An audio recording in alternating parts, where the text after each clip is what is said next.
أقبلت يا رمضان الخير مستبقا والقلب يشتاق دوما أنت تروينا يا درة الكون طاهر نبض خافقنا فالجرح كبلنا فاغسل معاصينا.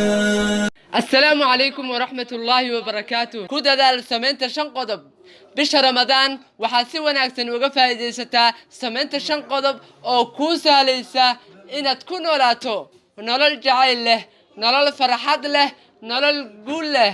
waa qodobo muhiim u ah jiritaanka aadanaha, waa sifooyin looga baahan yahay in laga helo dhammaan mujtamaca aynu ku dhex noolnahay. haddaba kaale aynu dabaalano duni dhulkeedu uu yahay sifooyinkan, dadkeeduna ay dhulkaas maal gashtaan, kadibna waxa ay u qaybiyaan miraha soo go'ay dariskooda. ku soo dhawow barnaamijka Haldoor. magacaygu waa Caamir Cabdi, halkanina waa janalka Caamir. qodobka koobaad, noqo qof naxariis badan.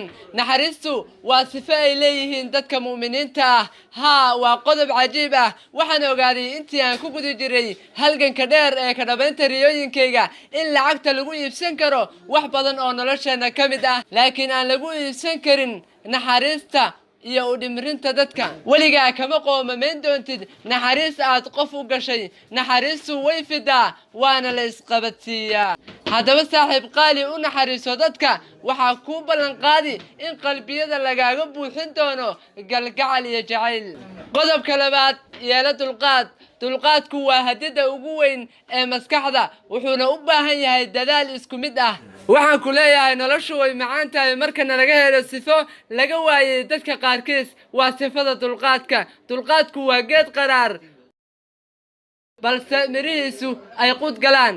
sifooyinkan waa sifooyinka intooda badan laga helo sifooyinka dadka ka gaaray cibaadada alle subxaanahu wa tacaala meesha u sarraysa, waana kuwa alle subxaanahu wa tacaala qalbiyada dadka u gashay qadarinta iyo jacaylka iyo maamuuska iyo sharafta. waa kuwa sida dhabtaa u gaaray yoolalkii ay dunidan ka fiirsanayeen.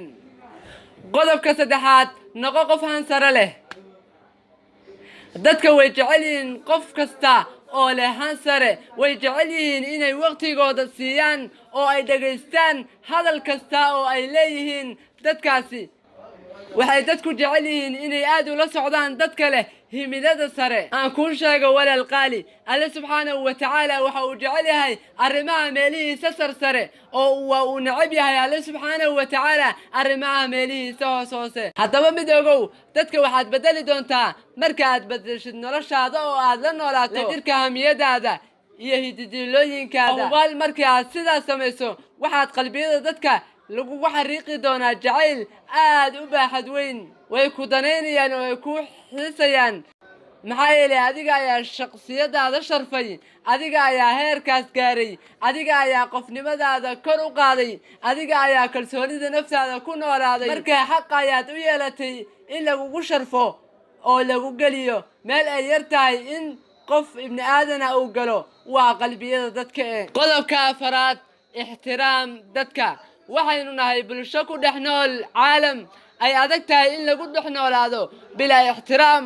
waa meel ay adag tahay inaad daqiiqad sii joogtid haddii aan lagu siinin ixtiraam ku dheehan yahay. haddaba adigu waa inaad leedahay ixtiraam oo aad u ixtiraamtaa qofka kaa weyn sida inuu yahay waalidka. sidoo kale waa inaad u ixtiraamtaa dadka kaa yaryar sida u wanaagsan qadarin ahaan. markaa waxaad u qalantaa in dadku ay adiga ku ixtiraamaan oo ay mar kasta ay ku qiimeeyaan, agtoodana aad ka noqoto qof la jecel yahay. inta aad wax ixtiraamto in leeg ayaa lagu ixtiraami doonaa. ee badiya ixtiraamka aad u haysaan dadka, mar kastana xusuusnow in ixtiraamku uu yahay shay qaali ku ah qalbiyada dadka. qodobka shanaad, noqo qof degan. deganaantu waa sifo ay jecel yihiin dadka oo idil. qof kastoo degan waxa ay dadku ku hamiyaan inuu ahaado mid ka mid ah carruurtiisa. waa astaan ka mid ah astaamaha lagu kala xusho shaqaalaha aamino wax badan oo shaqadooda ka mid ah. waxay ahayd 2017 waxaa jiray wiil aan aqaano oo waqtigaas jiray 17 sano. waxa uu ahaa wiil degan oo aad u farxad badnaa, taasna ku darsaday dhaqan wanaag iyo la socodka dadka sharafta leh. habeenada ka mid ah ayaa waxaa soo wacay mid ka mid ah culimada ugu waaweyn magaalada markaasi uu joogay. waa goor habeennimo ah, waa salaadii cisho kadib, waxaana uu ku balamiyey meel bannaan ah oo geedo hoostood ah. wiilkii inta uu sii socday waxaa ku soo dhacay waxyaalo kala duwan. waxa uu soo socdaba waxa uu yimid meeshii lagu balamiyey. waxa uu bilaabay shiiqii inuu wiilkii u sheekeeyo ilaa uu dulucda sheekada uu u saaray carabka oo dantu maxay ahayd. haddaba waa halkaa meesha aynu rabnee daawada. haddaba bal maxaad isleedahay inuu ku dhahay? waxa uu ku yidhi bal ka waran haddaan gabadhayda kugu darsado. isla markiiba waxa uu ku aaminay gabadhiisii ugu qaalisanayd carruurtiisa. maxaa gaarsiiyey sharafta intaa la eg? maxaa uu ku kasbaday in sidaasoo dhan loogu jeclaado heer uuba gaaray in lagu aamino gabar si uu u wanaajiyo la jirkeeda. waxaasoo dhan waxaa sababay waa deganaan laga helay wiilkan.